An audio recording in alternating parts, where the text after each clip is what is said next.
Tony Finau is now a household name in golf. He's always atop the leaderboard, he hits monster drives, and he's continually in every single major championship conversation. What people don't know is his unbelievable path to get there. It's an incredible story. Tony's dad didn't play golf. He was a baggage handler for Delta in Salt Lake City and went to a local par 3 to ask the head pro how much it cost to play this game called golf. The head pro told him how much a bucket of range balls was and what the greens fees were. Mr. Finau asked, "How much does it cost to chip and putt?" And the pro said, "Well, that's free." So Tony and his younger brother hit thousands upon thousands of chips and putts before they ever took a full golf swing. Mr. Finau set up a mattress in their garage with 2 carpet squares, and that was their driving range. Once a week, they were allowed to go to the real driving range and test their skills there. They got limited amounts of exposure to the actual game of golf on the golf course, but developed an incredible skill set in that garage. They went to high school, and the high school didn't have a golf team. And when they created one, the coach that they had never played golf. That team won a state championship. Tony got scholarship offers to go play golf at Stanford, BYU, and a bunch of other schools. He decided to turn pro instead in 2007. He played on every single mini tour and developmental tour out there and couldn't gain tour status on web.com. He finally got it in 2013. It took him 6 years. With unbelievable play on the web.com tour, he was able to get his PGA Tour card. And in 2016, after missing most of the cuts earlier that year, went down to Puerto Rico to play and conquer his first PGA Tour victory. How he did it was unbelievable. He won the tournament in 3 playoff holes, continuously playing the 18th hole over and over again, and he birdied 3 times in a row to take home the victory. Tony's an unbelievable human being, one of my favorite guys to be around, and I can't wait to give you a little glimpse into Tony Finau's life and the mentality that he had in 2016 when he took down his biggest win. This is My Biggest Win with Tony Finau.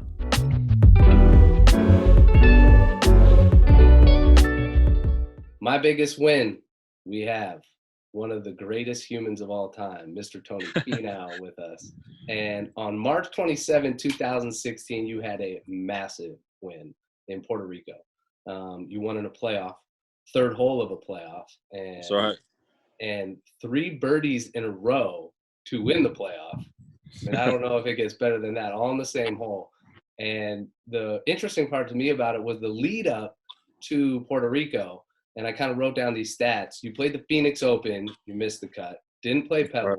Northern Trust LA Open, missed the cut. Honda, missed the cut. Don't play in the WGC in Florida. Missed the cup at Valspar. T43 at Bay Hill. And now you go into Puerto Rico. Yeah. One might think that that's not really the most opportune place to be to go and win a PGA Tour event. But somehow, some way you did it. And it is unbelievable. I mean, when I did a little bit of research on it, I was actually shocked. Number 1, that you were on the road for that long grinding. Number 2, that you had 2 little ones at home and your wife was 7 months pregnant during that whole thing. And then you go in and win a PGA Tour event with 3 playoff holes, birdie, birdie, birdie. I mean, explain to me where your head was at. Number 1, when you were missing some cuts, and then number 2, coming into that tournament. Yeah, no doubt. First of all, my game was in a rough place. You know, thinking back on it, my game was in a rough place. I remember I had missed 4 out of 5 cuts in a row, and just trying to figure it out. When you're not getting the results you feel like you should be getting, when putting the time in, and just things aren't going your way, it can get kind of rough. But I've always been one to know that things can turn around real fast. And leading up to the Puerto Rico Open, it was still the toughest stretch I've ever been on as a professional. Really? on the PGA Tour.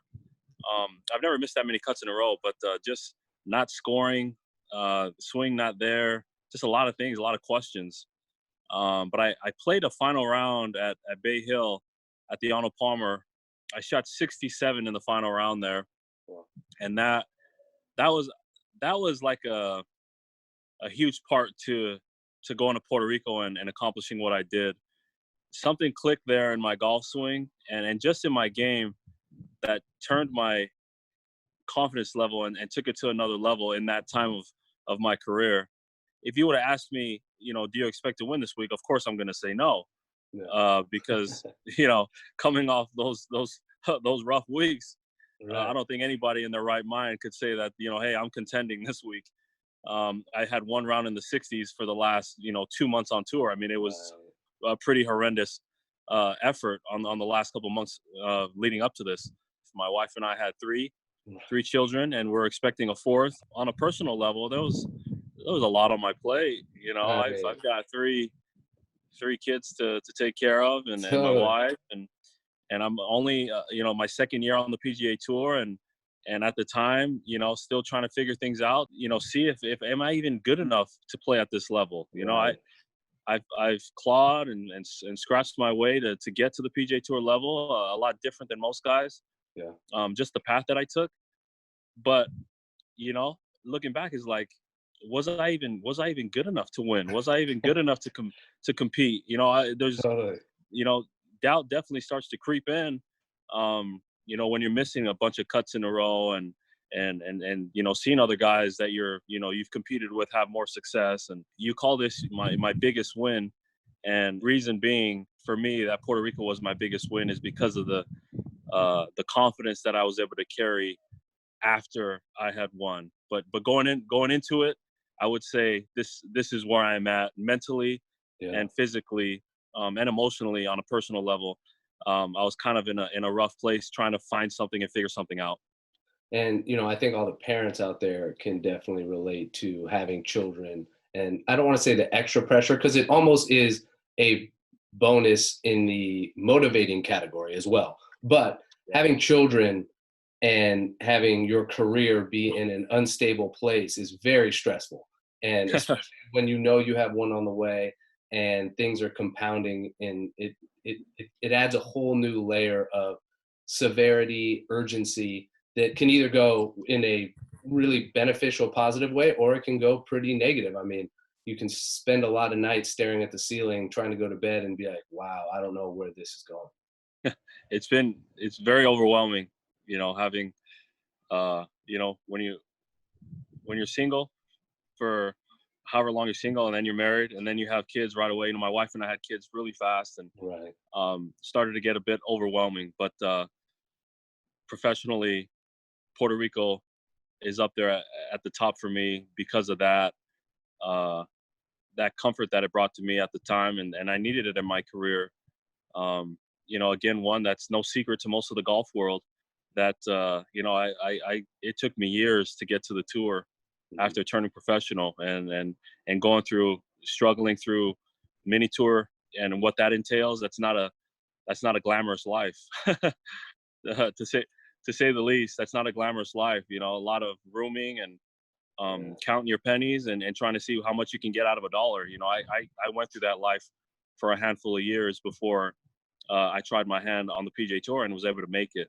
For amateurs, obviously, we're out there just trying to piece together rounds, and we really don't know as much as we think we do how to correct a swing on a driving range or pre-round. So for us, a swing thought, could be anything. It could be something that we saw in the locker room or in the clubhouse earlier that day before we walked out onto the first tee, and that's our new swing thought. I always wonder, when a tour pro, quote unquote, finds something about their swing, what does that mean for you? Like at Bay Hill, you shoot 67. What in your physical swing, like specifically, did you figure out? Like, was it position at the top, or for you, position at the waist? Position at the top, was it a weight transfer? Was it like, what could that be for someone of your level? Because, I mean, you guys are already almost perfect. What is the little specific tweak that you made or could make?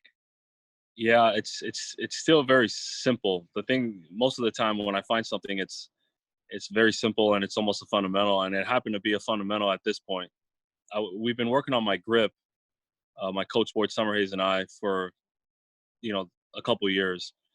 In 2014, I had a super weak grip when I was on the web.com tour. And when I got on tour, I tried to strengthen it.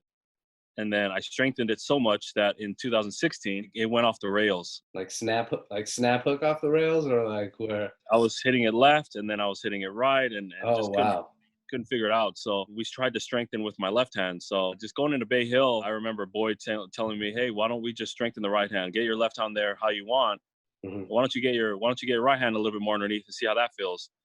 And again, I was able to make a cut there and shoot 67 in the final round and get some momentum just from that thought. So I carried that right into Puerto Rico, and it was a combination of a couple things. I was, I tucked the right hand a little more underneath, and then the wind started to pick up in Puerto Rico, and I was just thinking, hit the inside of the golf ball, which is a very simple thought, super easy. And I was able to just, those two thoughts carried me right through the week and right into victory. Yeah. So it was very simple things. Again, a grip is a fundamental thing. Yeah. And thinking about hitting the inside of the golf ball is a very easy thought. It's not very hard at all. And I know that's something that Ben Hogan has talked about and preached. You never want to hit the top of the ball. You always want to hit the back of it or the inside of it. And those are my two basic thoughts going into Puerto Rico, and it carried me right to victory. You had a putt on 18th on the 72nd hole. Yeah. It's like a 6-footer to win, right? Yeah. I'd say about 8 or 9 feet. Yeah. Or 4 or 5 feet. 3 feet. Yeah, exactly. That was a tap in. I tripped. I mean, for me, confidence level, you come in, you have a putt to win to put it away on 18. And now the format there, the playoff hole is 18 over and over and over and over again. So you have a putt to win it, and now you go into the playoff, and now you have to play 18. Now we already know you made 3 birdies in a row to do it.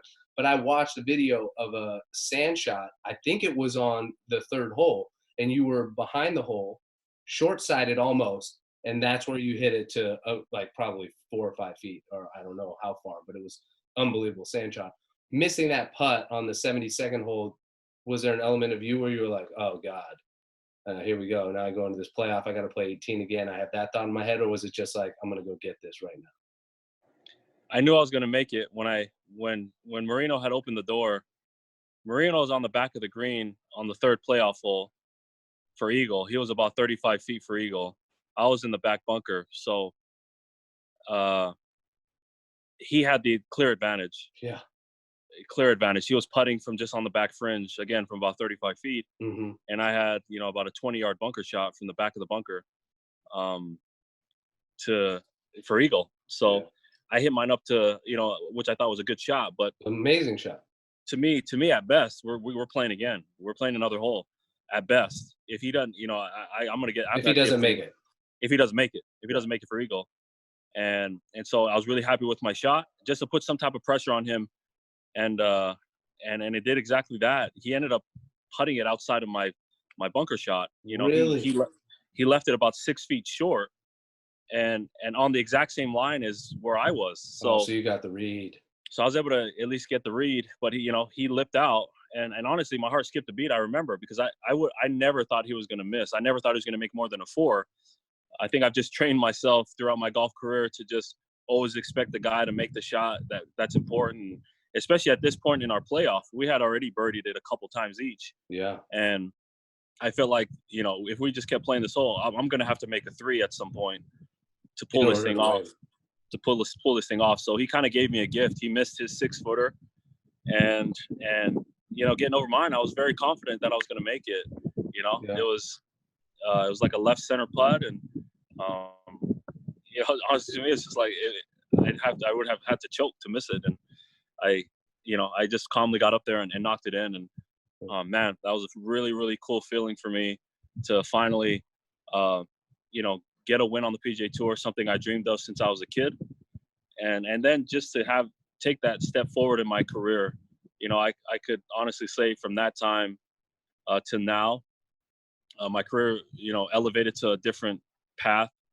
And that gave me the confidence to know that not only can I win on the PGA Tour, but I can be a force if I keep doing what I'm doing and just keep the attitude that I have. So that was a huge and cool victory, and nice to cap it off with those birdies to win the tournament. I mean, number one, you won in such unbelievable fashion. And then, again, you go into 2017, 8 top 10s, you finished 19th on the FedEx. And then everybody knows from there what you've done, which has just been unbelievable the last couple of years. When you talk about, and you mentioned you assumed that he was going to two putt if he didn't make it. Yeah. Is that a mistake that amateur golfers make? Because I know personally for me, there's elements where I'm actually in some kind of match, playing for 13 cents, not for my family's livelihood, and though it feels like it. But is it correct to always assume that your opponent is going to make the shot, make the putt, convert, get up and down, scramble and make par, whatever? Is that the mentality that quote unquote successful winners should have? Because I don't think I have that mentality. Yeah, I think it was kind of a match play situation. It was one-on-one. And in match play, I was just taught from my dad at an early age that you just always expect your opponent to pull off incredible shots when they need to, because they happen so often. Right. There's something about the moment where guys step up, and so I've always been trained that way. And I think it's a good thing, just so you are prepared mentally to go to battle. You're not looking for a gift. Right. I know, like I said, after we both birdied it the first two times, birdied 18 in the playoff, I know I have to make a 3 to win this thing, and that's the mindset that I have. And then when you make a 4 and win, it's kind of a luxury kind of thing. Right. Instead of just thinking that 4 is going to eventually do it. Right. Yeah. So that's kind of the mindset I had the whole time, and it served me well. But I do think for amateur golfers, it'll serve them well. Would we like to have other guys make the mistakes and things? Of course we would, and it probably happens a lot more often in the amateur game than it does professional game. Right. Not too many guys are going to slip up in the professional game. Right. When it comes down to winning a golf tournament, you've got to really play well, and you've got to close, when it matters. And you have to have that mindset, or most likely it's not going to pan out. Totally. What did you, leading up to that point, confidence-wise, you mentioned having, that be a watershed moment. I was doing some creepy stalking on your Instagram earlier this morning, and I scrolled down to that, essentially the week and the weeks leading up to it. There were a couple cool moments that you had. You played an event at Sage Valley that looked awesome, like really good camaraderie with a bunch of pro athletes. You had a big dinner with Tiger Woods in Florida. There were just a couple cool moments, and I think performers, athletes, you have a certain skill set, but there are those moments where you actually feel like you belong, and all of a sudden your confidence in a weird way starts to translate and work together with your skill set to create great things. Were any of those moments leading up? I know Tiger was a huge influence for you. Was that dinner a big deal? Were there other moments off the course? Because obviously, you're missing cuts. But were there other moments in there, confidence-wise, that were boosting up another level of, your golf arsenal that translated into the win? Yeah, I would definitely say that dinner was huge for me. Being with Tiger, meeting him for the first time, hearing his stories. That was the first time you met him. First time I ever met him. Oh, wow. Didn't know that. It was the week of Honda that same year in 16. Tiger's my golfing idol. I started playing in the summer of 97, just after he won the Masters. Yeah. And envisioned myself sometime, at some point putting on the green jacket and playing alongside Tiger. And it was surreal to meet him for the first time, to be sitting on the same table as him and just be talking and just hanging. So that was definitely a huge confidence booster, just in that. I know I've had to have done some good things up to that point in my career to be sitting at this table and just be sitting with Tiger. So, but I would just say I've always had confidence in myself and always had belief in myself that I could accomplish some great things in the game. And these were just all confirmations that I could do some great things. All these guys that I'm surrounding myself with on the PGA Tour are all great golfers, and why not me? So just being around great players, I believe, is contagious, and that's how I felt being around them. It's just a confirmation to me that I'm on the path that I should be on, and just keep dreaming and keep working hard, and maybe some good things can happen for me. Absolutely. I talked to Chris Armstrong today, your agent, and Yeah. the piece that stood out to me the most was he said that you were always even keel, and I've always seen that about your personality. If you make a cut, miss a cut, finish second, finish 10th, it never seems to affect the way you go about your life, how you treat people, how you play your game. It's just the consistency is there.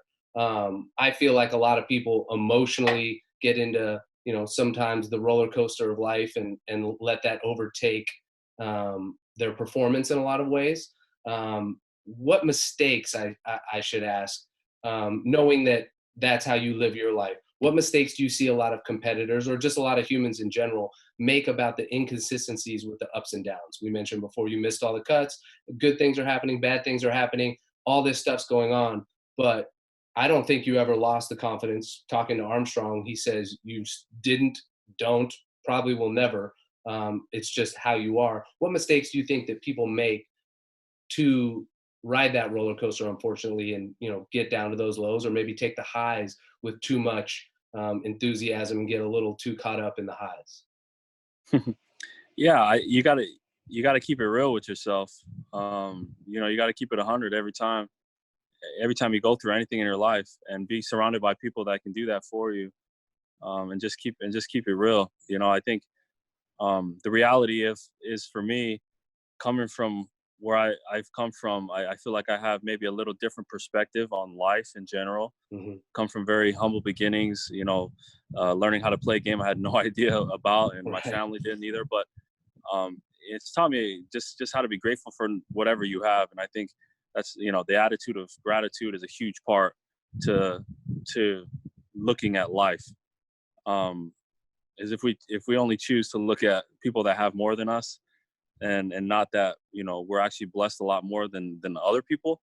I choose to be that way, and so even going through this stretch leading up to the Puerto Rico, to me my attitude has always been, man, 2 or 3 years ago, I was in a pretty rough spot, and I'm on the PGA Tour now. This is kind of cool. I'm playing on the PGA Tour, and if even though I'm struggling, at least I'm struggling on the tour. So Right. I've always had. I think you have to have that perspective, and then on top of that, just be willing to work.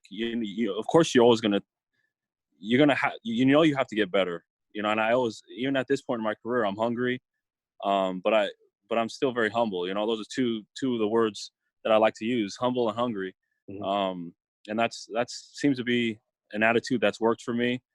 But I would say the common mistake for most is looking at others that have maybe what they feel like more than what they have, and comparing themselves to others, Hmm. and having themselves feel inadequate when you're putting your best foot forward, and you're doing all you can. You feel like to accomplish what you're doing, you're succeeding, and um, whether the numbers tell you that or not, just keep going, and things will end up working out. You have to have that type of belief, or else just think life will just eat you alive.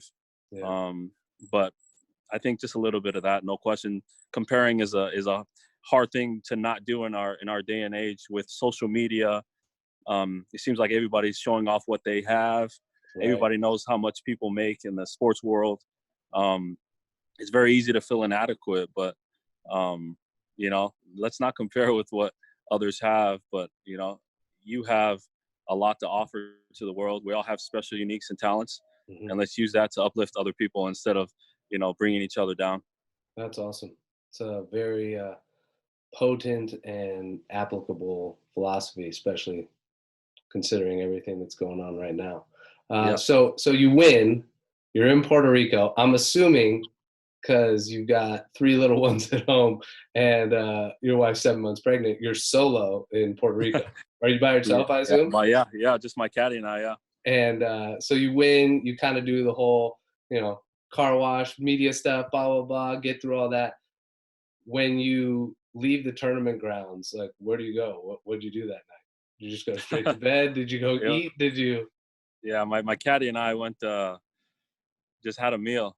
We went and got something to eat at the restaurant at the hotel, Yeah. and just kind of reminisced about what had just happened, what had just transpired in both of our lives. Um, my caddy was actually just coming off. He broke his leg in the off season and the end of 2015. So that was only his third tournament back caddying for me after taking off, a few months, about 3 months. And so we were both quite ecstatic at the moment and just reminiscing. And, I'm not a drinker. He's not a big drinker.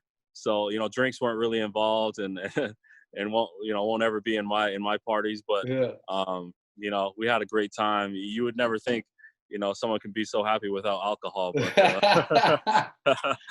But we were, we were having a good time, just reminiscing about what had just transpired in our lives. And it was a really cool moment for both of us. And then you fly to Houston the next day for the Houston Open. Yeah, that's right. And I mean, you just wake up the next morning and you look in the mirror and you're like, I'm a PGA Tour winner now. Like, you're on a high. Yeah, you're definitely on a high. I was on a high that I've never been on when it, pertaining to my career. Yeah. And it's just so cool. The feelings, you start to get the congratulatory, texts from everyone. Right. Again, social media is blooming. Mm-hmm. and people are congratulating you left and right. And that's a cool feeling. And the biggest thing, I think, it's a feeling of accomplishment that you yearn for as an athlete. And just, again, confirmation to myself that, man, I belong. I can win out here and I can do some great things in this game. But, got messages from a lot of guys that were winning at the time, Jordan Spieth and JT and all the guys that were super happy for me. So that was quite a cool thing early in my career. What was the most meaningful, either social media, shout out, or text or call? Anybody specific that you were like, wow, I didn't even know they had my number? June Jones is one of my mentors. Yeah.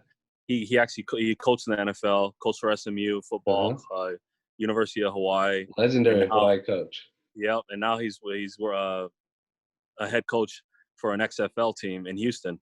Oh wow.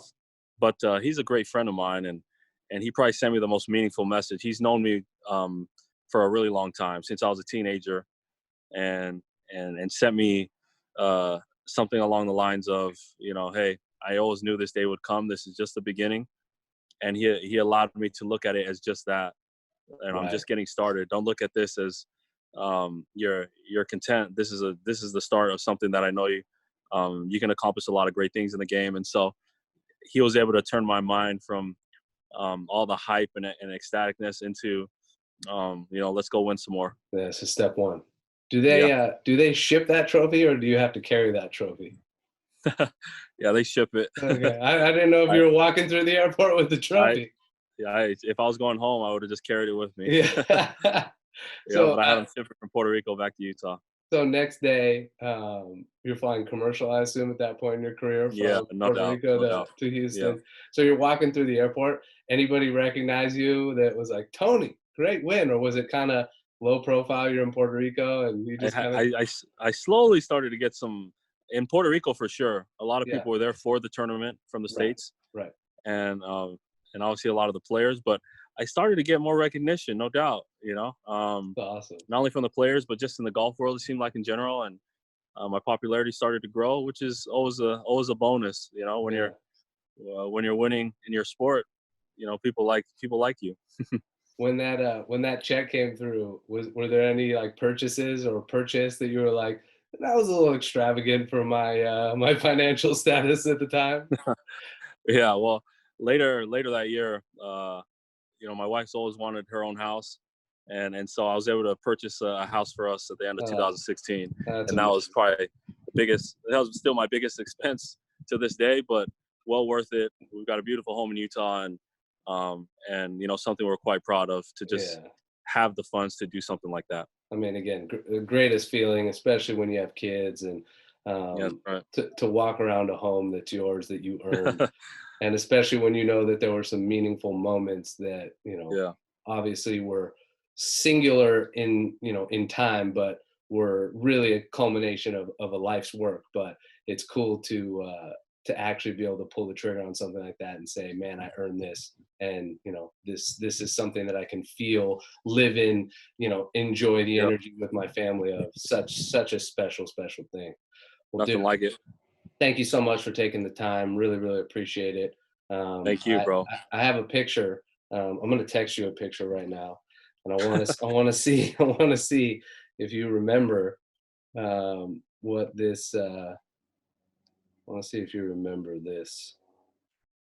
I remember that. I was at the bird's nest. You got it. You got it. You came out on stage like the biggest rock star. I was so pumped because we didn't know each other that well at that moment.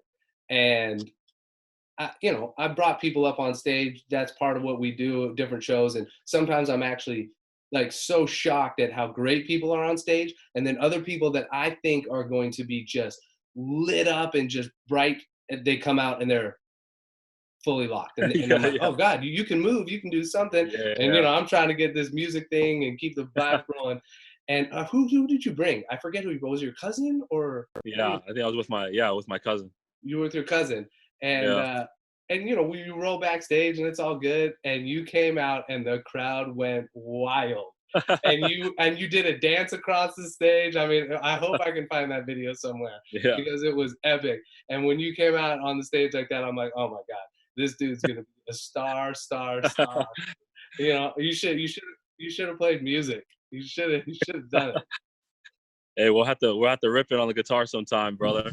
Let's go. That was too much fun. That was our first time. That was my first time seeing you perform, and you brought me backstage, bro. I mean, you're the man. I know you said I'm one of the greatest people in the world. The feelings are mutual, my man. You're so cool, bro. I really enjoy talking to you and just being around you. You've got great energy, and it's all love from this side, bro. So I appreciate you, man. It means a lot. I always enjoy sharing your story with people. I mean, you're one of the true shining lights in the sport that I think anybody who has a soul and a brain and a heart that work relates to your story. And I know I get motivated every time. I did the research just for our conversation right now, and even I know your story and reading it back in different articles and the details again, and hitting the balls into the mattress and the net in the garage and starting with the short game. I mean, again, feelings mutual on both sides, and I really appreciate you taking the time to hang out. And that win, I watched it, I remember it, and it's a moment that I know was massive for you, and I've seen all the wonderful things you've done after, and knowing the story from before, it's such a monumental moment for a career that's just going to be absolutely spectacular. Already has been, but I mean, your future is just so bright, and there's just going to be so many more moments like this. And I can't wait to waste more of your time and have you do interviews with me as you continue to win tournaments. 100%, bro, all day. So I appreciate it. Thanks, Kelly. Send the family love, and tell your pops to say what's up. And I'll talk to you soon, bud. All the same to you. Thanks. Thanks, man. Be safe.